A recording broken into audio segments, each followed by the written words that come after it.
Hi, and welcome to this week's edition of the Butler Beat. I'm Krista Miller. Have you noticed campus construction lately? With construction going on at Jordan Hall, the Schrott Center, Hinkle Fieldhouse, and Atherton, it's hard not to miss it. While the renovations are obviously designed to help Butler, they can also get in the way and raise questions for students. I interviewed a few Butler students to find out what exactly those troubles are. Madison Gross is a junior at Butler, and she's one such student who has experienced difficulties as a result of renovations, particularly at Hinkle Fieldhouse. I have a class in Hinkle every Monday and Wednesday at 8 o'clock, and with the construction, they change the bike racks every single morning, so it's really frustrating not knowing what bike rack I have to go to, especially with an 8 o'clock class. Mike Vandervoort, a senior, voiced his opinion about the time it's taking to complete construction on different areas of campus. It's kind of weird, I think, that we don't prioritize what we're doing. I know Jordan's been under construction since before I got here. I think the first time I was on campus as a junior, it was under construction. And we've had the Schrott Center has been breaking ground for, I don't know what, 8 months, and it's almost done. I think that's kind of weird that we have this building that's constantly under construction, but we can put up a brand new one in less than a year. Nate Murdoch, a freshman here at Butler, says he's noticed construction on campus, but is confused about it. Yeah, I've noticed it. It seems to be everywhere, but I just don't know really what's going on or what any of it's for.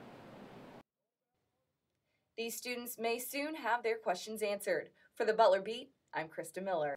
Here to give us some information and answer some of those questions about the construction happening at Butler is Senior Construction Project Manager Craig Hardy. Thanks for joining us today. Well, thanks for having me. Can you tell me about your role here at Butler? My title as Senior Project Manager allows me to interact with Butler constituents, the end users of a space, as well as the architects and engineers to ensure that the product that we're delivering meets our needs and our expectations. So that's kind of what my role is in general. Okay. Now, there are a lot of renovations and construction going on here. Can you tell me about some of the projects that have recently been completed, like in Atherton, in the basement? Can you tell me about that? With the lounge? Yeah. The dog den? We work with students after comments from SGA about needing to renovate and update a space for more soft space. Students get together and just talk and study or snack and eat their food in a comfortable and open environment. So in working with them to develop that space is basically how we did it. So. Okay. Now moving on to what's going on right now. What's happening at Hinkle Fieldhouse? What you see on the exterior, the glass in all the windows is being replaced, and the masonry is being retuck pointed. So they're cutting out the mortar that kind of holds the bricks in place, and they're replacing it because there's a lot of structural issues. The lintels, the steel lintels that hold the weight of the masonry above the windows, had rusted through in several locations. So it's more of a structural rehabilitation to the skin of the building. Okay. Now, what's going on with the new Schrott Center? As far as? Now, what's the purpose of it? What's it going to be used for? The Schrott Center will be a multi-dimensional facility. It will be dance, music, and theater as the primary users. Then the rest of the university will be able to use it around the schedule for the academic times for JCFA. Okay, now the construction seems to have happened pretty quickly. When will it be open? We will turn the building over to JCFA in January of 2013. So we've got a few months here to close everything up, and it's looking really good. I don't know if you like it on the outside, but it seems to fit really well with the architecture of campus, and it's going to be a nice addition to the facilities here. Definitely. Now, one of the students I interviewed talked about Jordan Hall construction. How long exactly has construction been going on with Jordan Hall? Construction as in what you see happening right now? Yes. That has been ongoing since about 1992. Okay. That is a maintenance construction type project. So they are going from, they'll take down one area, they'll rebuild it, and move to the next area. So they are addressing issues with the structural nature of the building. Okay. Now, some students say, why has construction been going on with Jordan Hall for, since the 1990s, but a building like the Schrott Center can be completed in a year and a half's time. Why is that? It's a great question. It's a lot of it's just due to the difficulty of the type of construction that it is, and having to work around a building being open and occupied and access through to and around, whereas Schrott's kind of off on its own.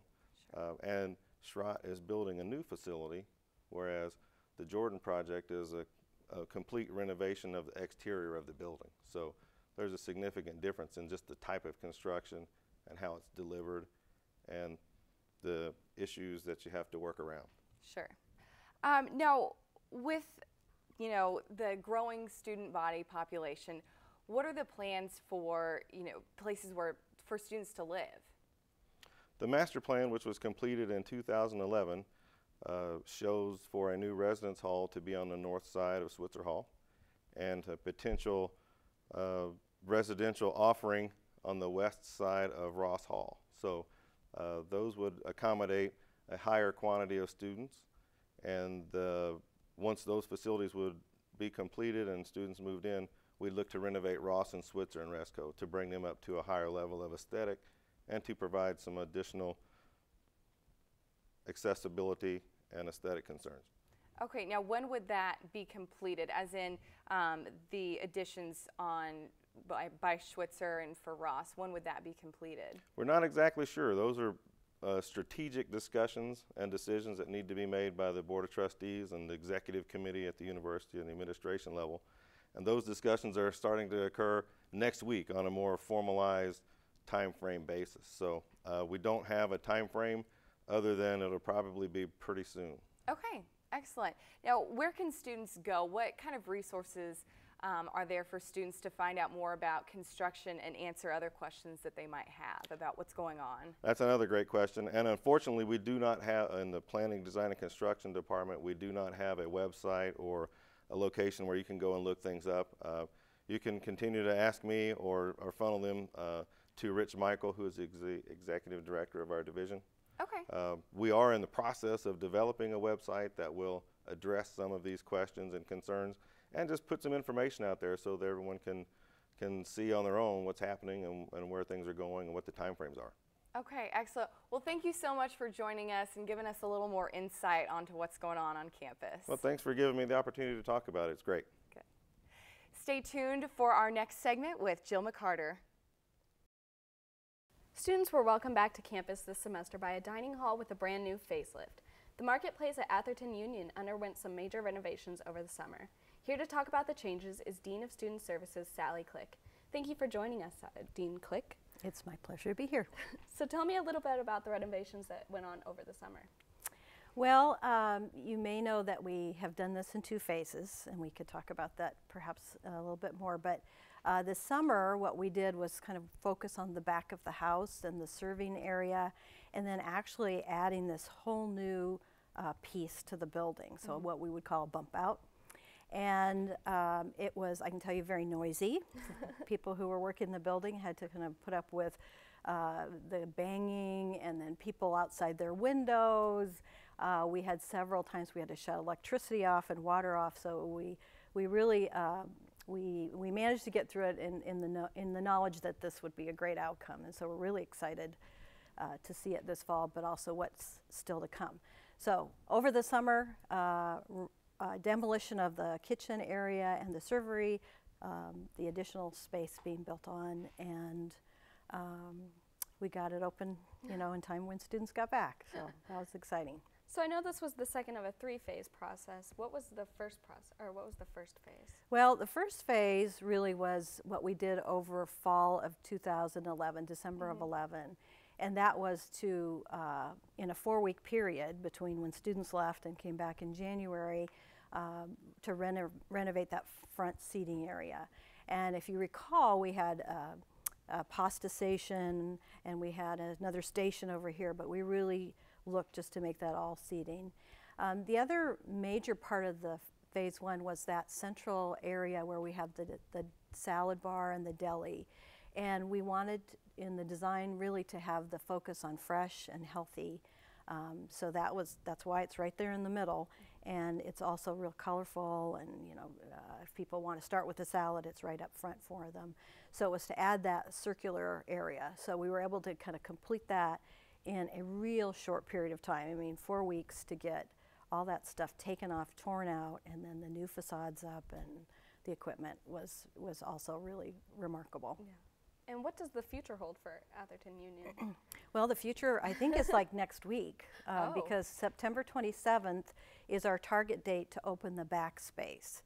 And when students came in the fall, you wouldn't necessarily have noticed that there was a Backspace coming because there was a wall and a door, but that's been replaced by the temporary plastic, and it's starting to come down piece by piece. And I think over the weekend we'll see that opening of the new space. And I got to see it for the first time just a day ago, and all up to that point was all in what's in my imagination. But it's really a nice, airy space. It's big. It's going to seat 125 people.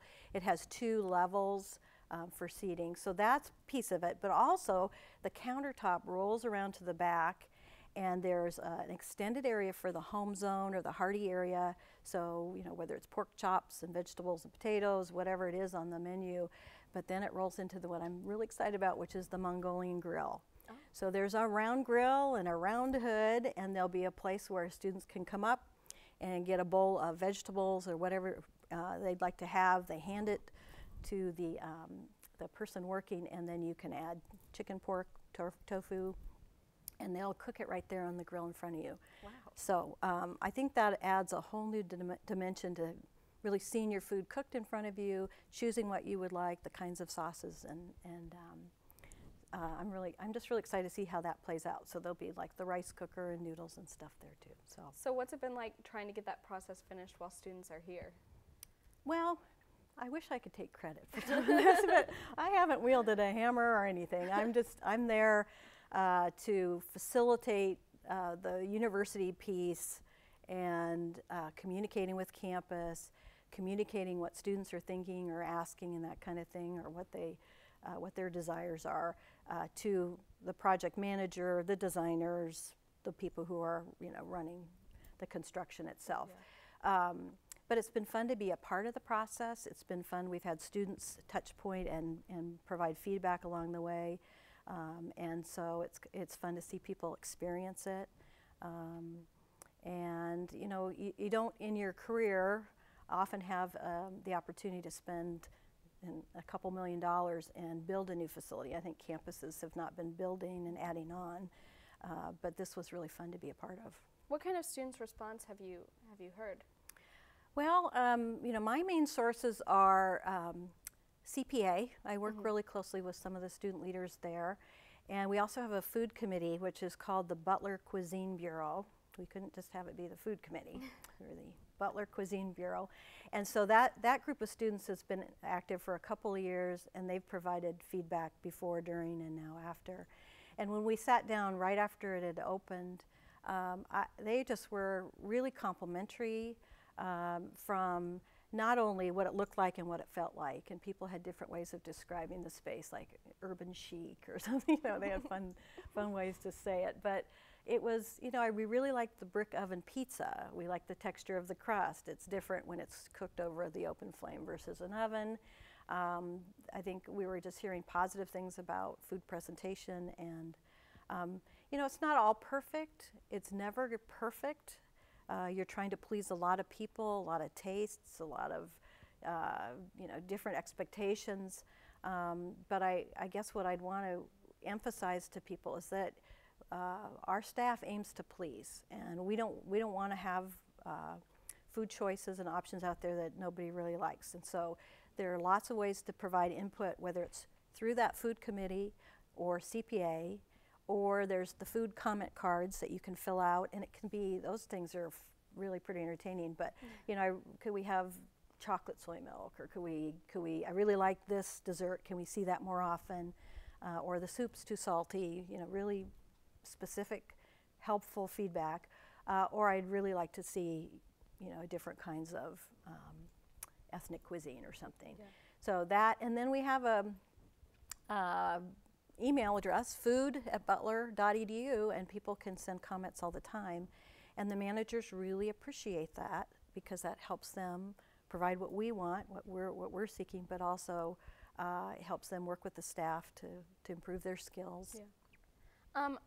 What got this entire project rolling? I guess, what made you guys start to think about what can happen with Atherton Union? Well, we've been dreaming about it for years. I think everybody has, because it's clear that that facility had aged, had outgrown its really capacity to do what we needed it to do.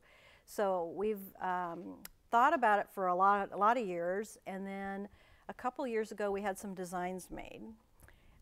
But it takes a pretty significant investment of money, and I think what I would just say is the stars last year aligned, and we had a new president, and he saw things from a different perspective, and really encouraged us to try and make it happen. And so with the funding and the support and a design to kind of start with, and the students had gone to some other campuses and looked at other models, and so we just were able to get it to move finally.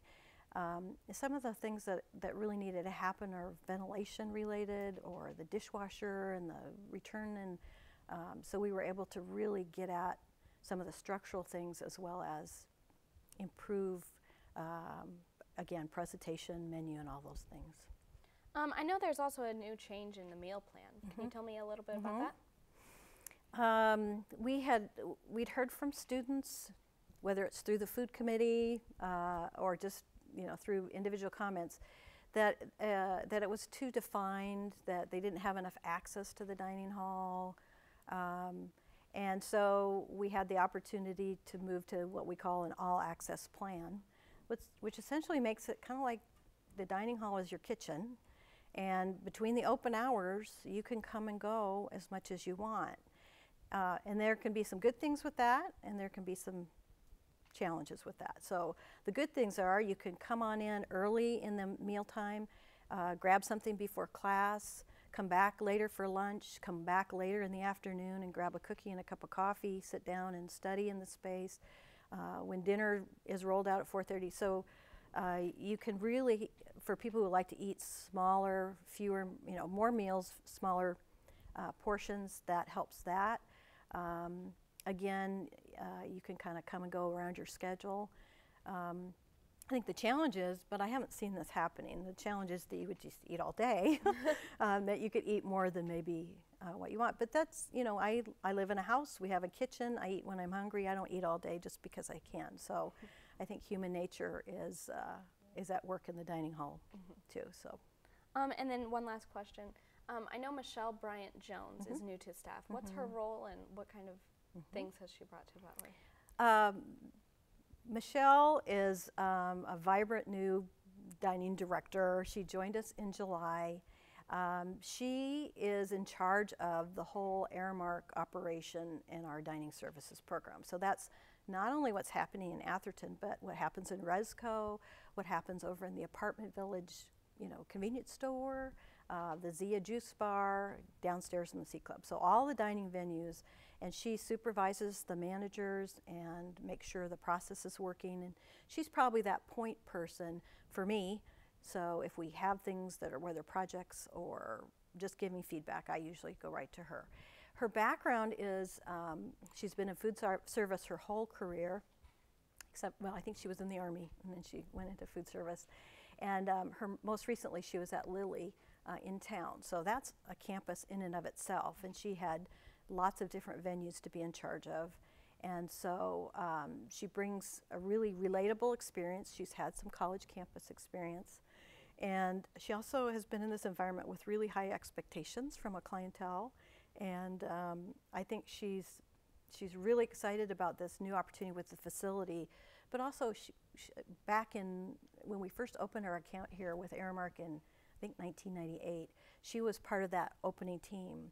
So she's really circling back and seeing Butler, and she just had such a positive experience her first time here that I think she's just really excited to be part of the Butler family. So she's got a good start, she's really approachable, and she's really vibrant and fun to talk to. Well, thank you for joining us this afternoon, Dr. Click. You're welcome. Thank you for watching the Butler Beat. I'm your host, Jill McCarter.